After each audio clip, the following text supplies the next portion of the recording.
A saudação "Nossos passos vêm de longe" é sempre um momento aguardado no início e no encerramento dos encontros com e das trabalhadoras domésticas remuneradas brasileiras, organizadas no âmbito da Federação Nacional das Trabalhadoras Domésticas, a qual passarei a me referir, a partir de agora, como FENATRAD. Nestas ocasiões, as trabalhadoras partilham histórias de vida, reconhecem umas às outras como portadoras de direitos e costuram alianças com militantes feministas, movimento negro, organizações de classe, entidades nacionais e internacionais e acadêmicos. São espaços de validação de conhecimentos e de produção de saberes, um terreno fértil para o desenho de projetos políticos cujos resultados não se limitam a mudanças destinadas exclusivamente à categoria. Este é o meu posto de investigação. O objetivo da minha pesquisa, em linhas gerais, é pensar como as articulações das categorias de gênero e raça confluem para a construção das demandas por reconhecimento das trabalhadoras domésticas, tal como tematizado pela própria categoria. Caracterizada por ser uma atividade exercida na residência de outras pessoas, em troca de um salário, esta modalidade de trabalho é socialmente atribuída às mulheres, no caso brasileiro, mulheres negras, pouco escolarizadas e de origem pobre. O ordenamento jurídico brasileiro define empregado doméstico a pessoa, abre aspas, que presta serviços de forma contínua, subordinada, onerosa e pessoal e de finalidade não lucrativa à pessoa ou à família no âmbito residencial destas por mais de 2 dias por semana. Fecha aspas. Parte do material coletado na pesquisa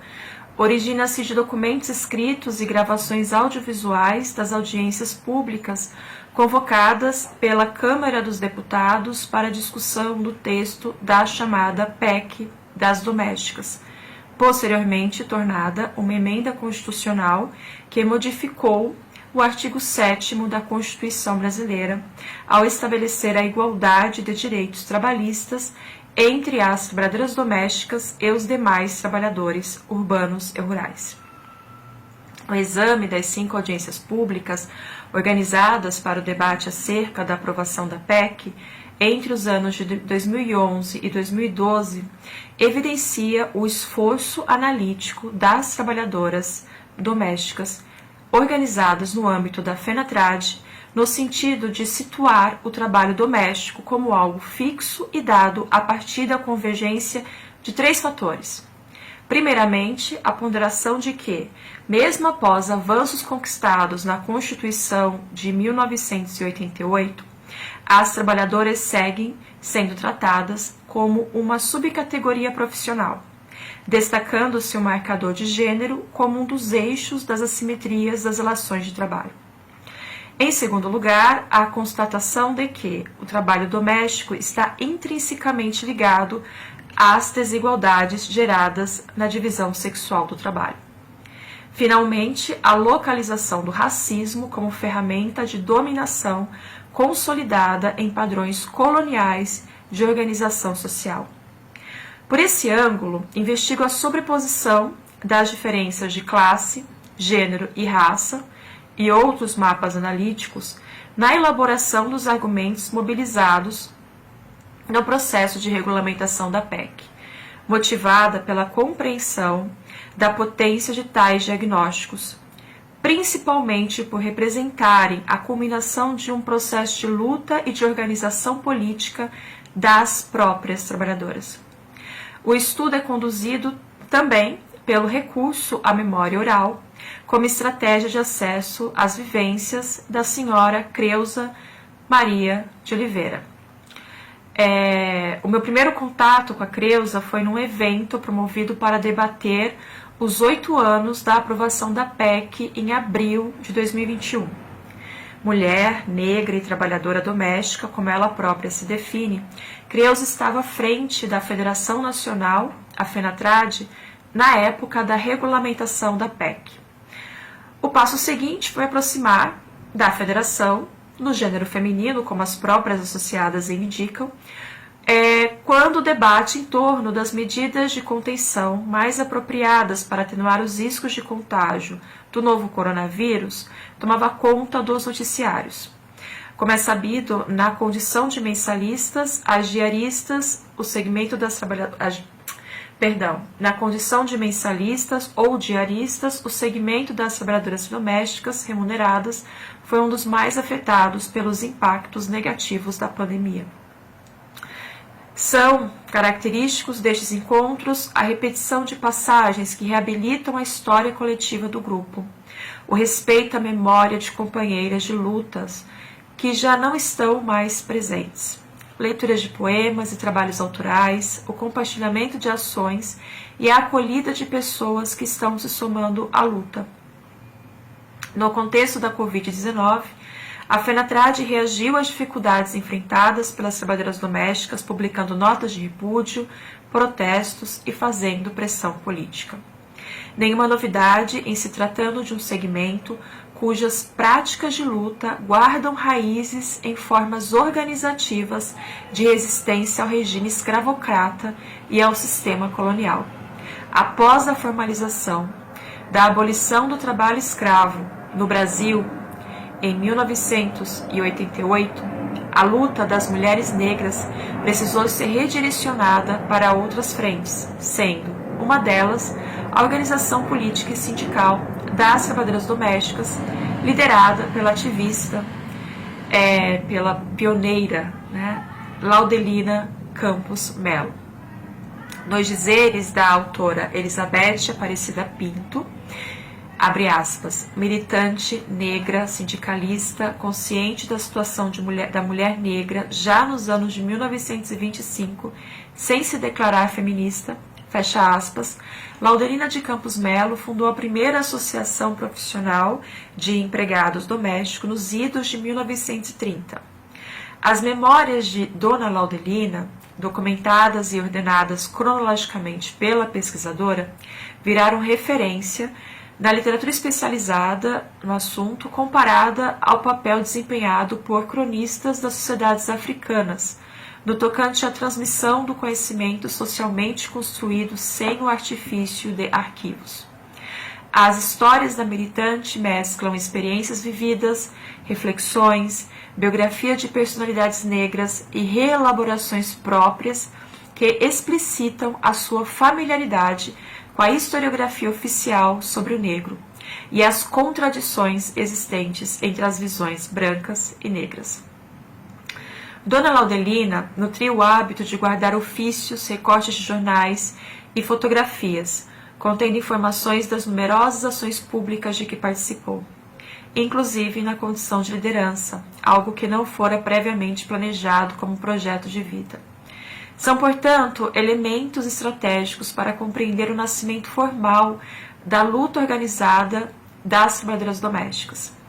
A referida pesquisa traz ao primeiro plano a maneira como a luta das trabalhadoras passa simultaneamente pela denúncia de como operam os mecanismos de desigualdades na localização do emprego doméstico no mercado de trabalho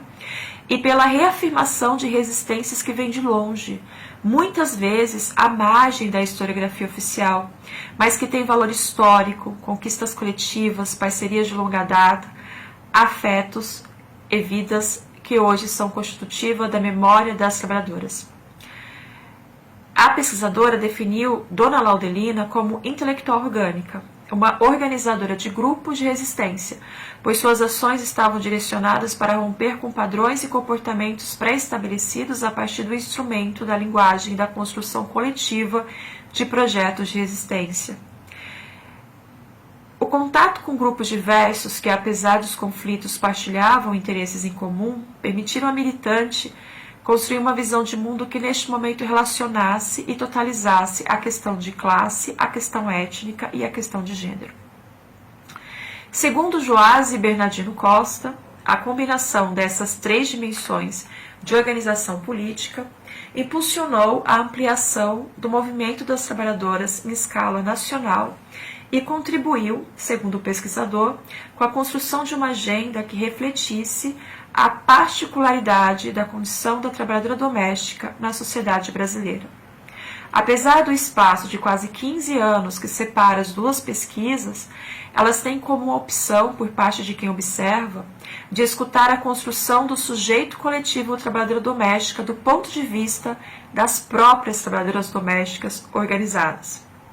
Os movimentos de resistência das trabalhadoras, no caso analisado, a entidade que atualmente reúne os sindicatos estaduais numa organização de classe, a FENATRAD,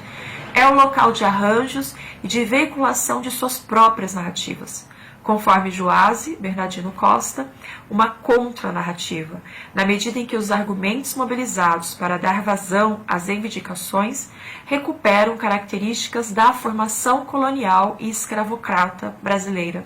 rechaçando narrativas fundamentadas no mito da democracia racial e no mito do bom senhor. Nesse sentido, a FENATRAD se destaca como um ator político relevante que congrega a pauta de um contingente expressivo de trabalhadoras que se reconhecem como classe. Também impõe à academia o desafio de investigar como se entrelaçam os mapas analíticos de gênero, raça e diferenciais de renda no processo de auto-organização das suas frentes de lutas. Seu raio de ação não pode ser entendido de forma isolada dos demais movimentos, assim como não é possível compreender a sua representatividade sem levar em conta o modo como questões de gênero, classe e raça estão imbricadas nesse processo, segundo as próprias trabalhadoras. Por indicação da minha interlocutora nesta pesquisa, a senhora Creuza Maria de Oliveira, vem acompanhando eventos remotos com a presença de lideranças de diversos estados do país. Nestes eventos, os participantes reiteram episódios históricos ainda de fora da historiografia oficial. Daí a criação de vínculos tão fortes que ultrapassam os limites de estados e municípios, a repetição de causos, o conhecimento oral passado de geração em geração e, consequentemente, o respeito à experiência, a ênfase em passagens históricas que reafirmam a herança deixada por companheiras de luta que já não estão mais presentes, por exemplo, quando citam as trajetórias de Dona Laudelina.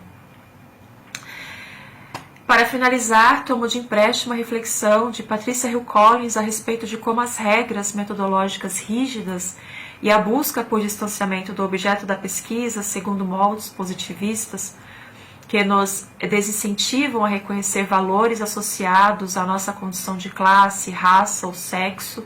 podem obstruir o acesso a experiências de grupos marginalizados pela epistemologia dominante, exatamente quando buscamos o contrário. Temos aqui a possível origem de um descompasso entre as análises acadêmicas e a interpretação de mulheres negras fazem de suas experiências, reivindicadas por elas como critério de credibilidade, porque sujeitas de direitos.